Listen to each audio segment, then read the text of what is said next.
అద్భుతంగా ఉండబోతోంది. కర్కాటక రాశి వారికి లాభంలో గురుడు, దానివల్ల ఇంతవరకు పెండింగ్లో ఉన్నటువంటి అన్ని పనులు పూర్తయిపోతాయి. ఇకపోతే ఈ కర్కాటక రాశి వారికి ఆదాయ వ్యయాలు 14 ఆదాయం ఉంది, వ్యయం 2 ఉంది, రాజ్యపూజ్యం 6, అవమానం 6 ఉంది. కాబట్టి ఆదాయం అత్యధికంగా ఉంది. కాబట్టి ఆదాయం అనుకోగానే మనం ఏమనుకుంటామంటే కేవలం డబ్బేనేమో అనుకుంటాం. సుఖాలు, లాభాలు అన్నీ కూడా ఆదాయంలోకే వస్తాయి. ఇక కష్టాలు, నష్టాలు ఇలాంటివన్నీ కూడా వ్యయంలోకి వస్తాయి. కొంచెం అవన్నీ తక్కువగా ఉన్నాయి, చక్కగా సుఖ పరంపర ఎక్కువగా కనబడుతుంది. ఇక రాజపూజత గౌరవించేవాళ్ళు, తిట్టుకునేవాళ్ళు సమానంగా ఉన్నారు. కాబట్టి ఏం పెద్ద పట్టించుకోవాల్సినటువంటి అవసరం లేదు. వీళ్ళని కర్కాటక రాశి వాళ్ళని మే నెలలో తీసుకెళ్ళి అడవిలో పడేసినా సరే వీళ్ళు బ్రహ్మాండంగా సంపాదించేస్తారు. అలాగే రాజ్యస్థితిగతుడైనటువంటి రవి ఉచ్చస్థితిలో ఉండడం వలన వీళ్ళకి ప్రభుత్వంలో ఇంతవరకు పెండింగ్లో ఉన్నటువంటి అన్ని పనులు కూడా పూర్తయిపోతాయి. ప్రభుత్వంలో చక్కగా మీకు బిల్స్ పెట్టుకున్న వాళ్ళు ఉంటారు, కాంట్రాక్ట్లు అన్నీ పూర్తి చేసి పాపం ఆ బిల్స్ ఇంకా శాంక్షన్ అవ్వని వాళ్ళు ఉంటారు.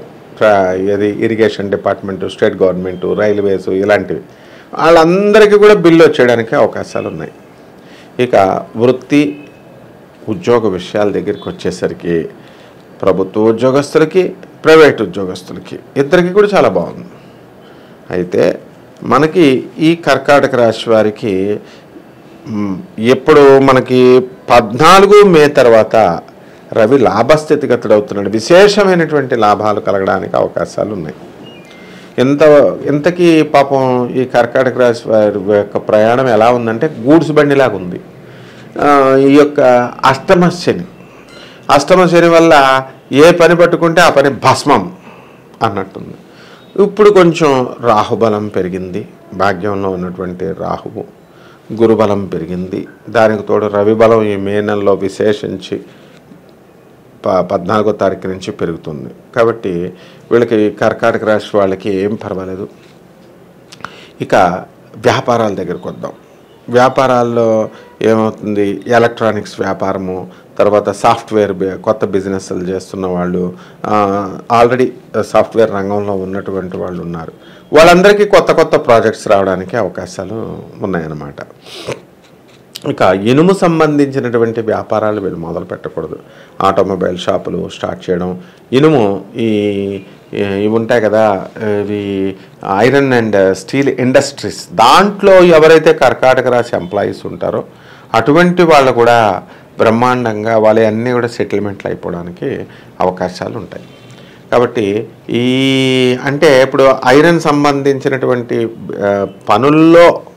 పనుల్లో జాప్యం, కానీ కొంచెం స్లో రేట్ అయినా మొత్తం మీద పూర్తి మాత్రం చేస్తారు. ఇకపోతే విక్రమస్థానంలో ఉన్నటువంటి శని ప్రభావం, కేతు ప్రభావం వలన వీళ్ళకి చక్కగా విదేశాలకు సంబంధించినటువంటి వ్యవహారాల్లో ఫస్ట్ క్లాస్గా ఉంటారు. విద్యార్థులు ఉన్నారు కదా, ఆ విద్యార్థులకు గురుబలం బాగుంది వీళ్ళకి. కాబట్టి చదువు బాగా వస్తుంది, జ్ఞానం బాగా పెంచుకుంటారు, డిస్ట్రాక్షన్స్కి లోను కాకుండా ఎక్కువ కష్టపడి పనిచేయడం ఇవన్నీ కూడా నేర్చుకుంటారు. అలాగే మనకి ఈ యొక్క కేతు గ్రహ ప్రభావం వలన విదేశాలకు సంబంధించినటువంటి వ్యవహారాల్లో కూడా చాలా చక్కగా ఉంటారు వీళ్ళు. వాటి నుంచి మంచి లాభము అనేటటువంటిది వీళ్ళకి రావడం జరుగుతుంది. ఇకపోతే మనకి ఉప్పు చేపల వ్యాపారం దగ్గర నుంచి చేపలు, సముద్రం బిజినెస్లు ఏవైతే ఉన్నాయో ఆ బిజినెస్లు అన్నీ కూడా బ్రహ్మాండంగా ఉంటాయి.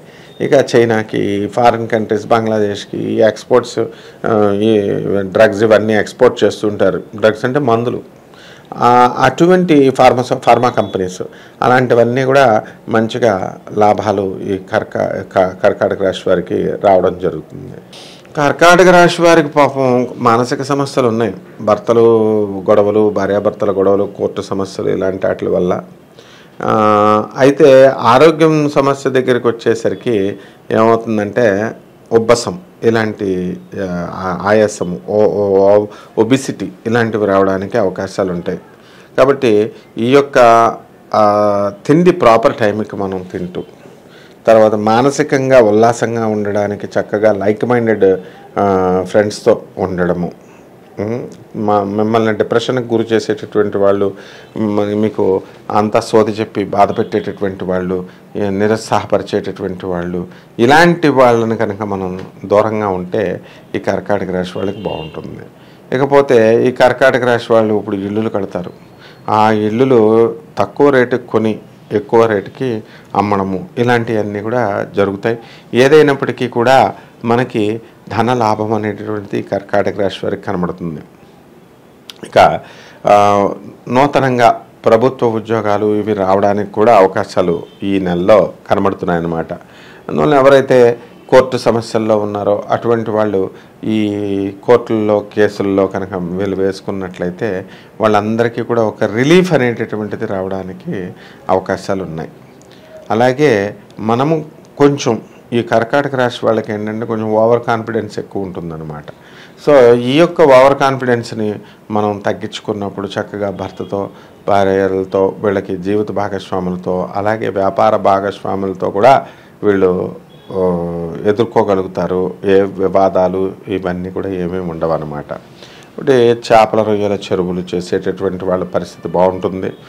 ఆ తర్వాత సినీ సంగీత సాహిత్య రంగాలలో ఉన్నటువంటి వాళ్ళు వీళ్ళకి ఎప్పుడు తర్వాత 19th మే తర్వాత బాగుంటుంది.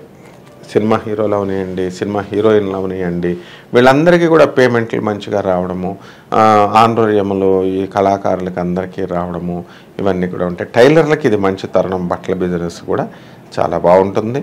అండ్ వీళ్ళు ఇల్లు లేనటువంటి వాళ్ళు ఇల్లు కొంటారు, స్థలాలు లేనటువంటి వాళ్ళు స్థలాలు కొంటారు. అలాగే వీళ్ళు వేరే వాళ్ళ దగ్గర అప్పులు చేస్తారు కదా, ఆ అప్పులు కూడా వీళ్ళు తీర్చేయడానికి అవకాశాలు ఉంటాయి. ఇక రైతులు ఉన్నారు కదా, ఆ రైతులు ఏం చేస్తారు, వాళ్ళు కూడా అప్పులు చేస్తారు. అండ్ అప్పులు తీర్చడం అనేటటువంటిది రైతు క్లియర్గా టైం బాగుందన్నమాట. అలాగే కొత్త కొత్త ప్రోడక్ట్స్ ఇవన్నీ కూడా రైతులు కొనడము, ఇంట్లో కాస్ట్లీ గ్యాడ్జెట్స్, ఖరీదైనటువంటి వస్తువులు ఇలా కొనడము, ఇలాంటివన్నీ కూడా జరుగుతాయి. అయితే కర్కాటక రాశి వారికి కొంచెం మనం చేయాల్సింది ఏంటంటే, ఎంత రాబడి ఉన్నప్పటికీ కూడా ఈ యొక్క ఖర్చులు అనేటటువంటివి తప్పవు. కాబట్టి కొన్ని చోట్ల వీళ్ళు ఊహించనంత సడన్ అప్పులు అనేటటువంటివి, ఖర్చులు అనేటటువంటివి చేయడం జరుగుతుంది. దానివల్ల అప్పులు తీసుకోవాల్సిన పరిస్థితి ఏర్పడుతుంది. ఖచ్చితంగా శని జపం చేయాలా, శని స్తోత్రాలు చదవాలా, శనికి కిలోంపావు నల్ల నువ్వుల్ని, నన్నని వస్త్రాన్ని పేద బ్రాహ్మణులకి శనివారం నాడు ఉదయం 8 గంటలకి దానం చేయాలి. ఆ తర్వాత శనీశ్వరుడి గుడి చుట్టూ తిరగాల, నవగ్రహాల చుట్టూ తిరగాల. శనీశ్వరుడికి ఓం శనైశ్చరాయ నమః అనేటటువంటి మహామంత్రంతో మీరు కనుక శనీశ్వరుడికి తైలాభిషేకాన్ని కనుక చేసినట్లయితే బ్రహ్మాండంగా ఉంటుంది.